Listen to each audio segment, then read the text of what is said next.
Thanks, Caorlac. Minister, of course, nobody who receives this credit before Christmas or after Christmas will be sorry to receive it. But as the ESRI have pointed out, the net effect of your budget is that some of the least well-off, most vulnerable households are actually going to be marginally less well-off when you look at your budget in the round, which is pretty shameful, with astonishing, unprecedented budget surpluses and, of course, the Apple billions. So that's quite a feat. That even the ESRI, hardly a radical or left-wing think tank, is saying you had the chance to eliminate poverty, you didn't take it, and some of those who are most vulnerable will actually end up being worse off. So this is first of all an epic fail with those resources available to the government, and it does beg the question, if with a absolutely unprecedented budget surplus, with billions and billions available to the state to the point that they have to put some of it away in a piggy bank, billions of it away in a piggy bank, if you can't eliminate poverty now, when are you going to eliminate poverty? And the answer is, if you can't eliminate it now, you're never going to eliminate it.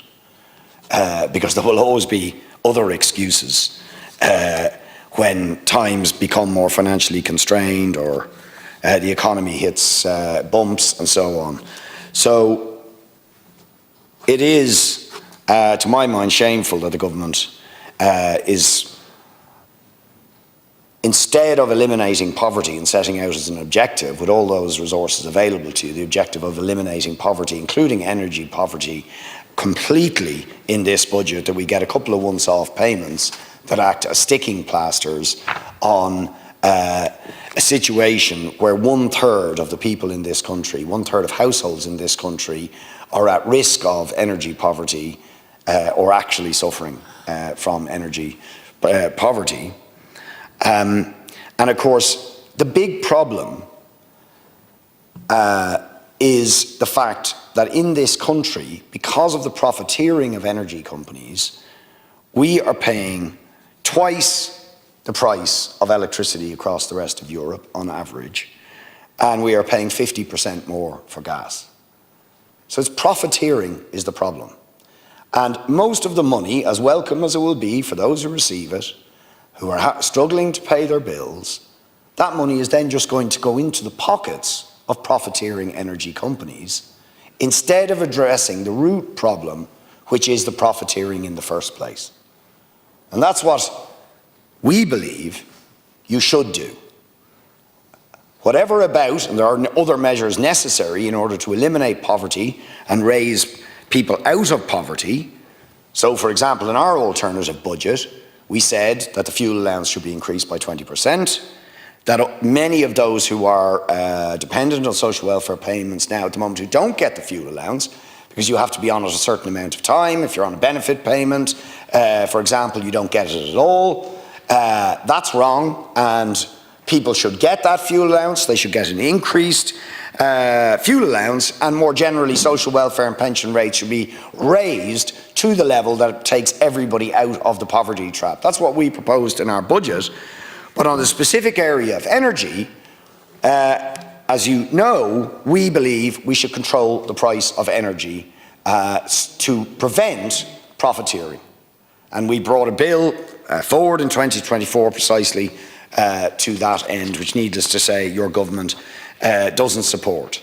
The energy companies have enjoyed an absolute bonanza over the last number of years. They have benefited spectacularly from the cost of living crisis that has crucified ordinary working people and seen their profits go through the roof.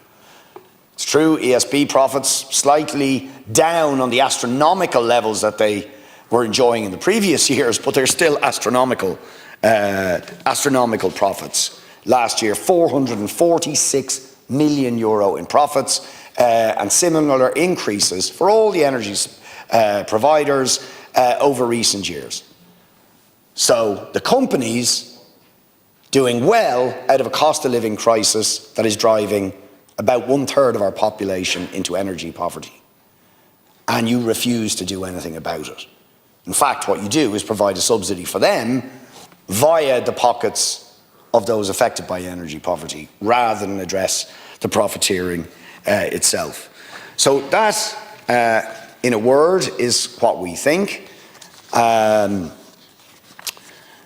The once-off payments you're giving people will undoubtedly be, better than nothing at all, given the bills that the inflated bills that they will have to face over the winter months, but they do not address the underlying problem. And when you ask, why is it that energy prices are higher in this country than anywhere else, the answer to that question is the deregulation of the energy sector in this country.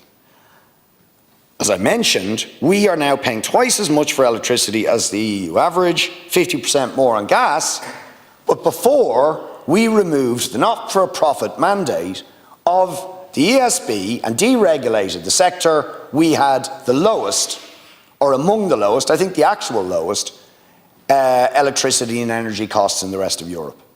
So the promise of deregulation, competition, privatisation, delivering lower cost electricity and energy turned out to be a complete lie. The opposite happened. Since deregulation, since privatisation, since the removal of the not-for-profit mandate of the ESB, the cost of electricity and energy in this country has risen and risen and risen steadily, and then reached stratospheric levels during the height of the cost of living crisis over the last few years, and imposed terrible hardship on some of the poorest, least well-off and most vulnerable people in this country. So we should reverse that. We should reverse that. We should take the energy sector back under full public control. We should run it as it was done in the past, on a not-for-profit basis, because providing people with energy, the means to heat their homes and so on, shouldn't be a privilege, shouldn't be a situation where people are afraid to turn on the heating, afraid to use too much hot water in case the bills get out of hand. And that's the reality of this situation. That's the human reality. And anybody who walks around knocking on doors over the next number of weeks, or whenever it is the election is called, you know, Oisin, and I know, we will meet lots and lots of particularly older, vulnerable people who will be afraid to have showers, to turn on the heating when they need it, and will be shivering in the cold because of the fear that the energy bills that they get will be unpayable, even with these two credits. So that is the issue we need to address.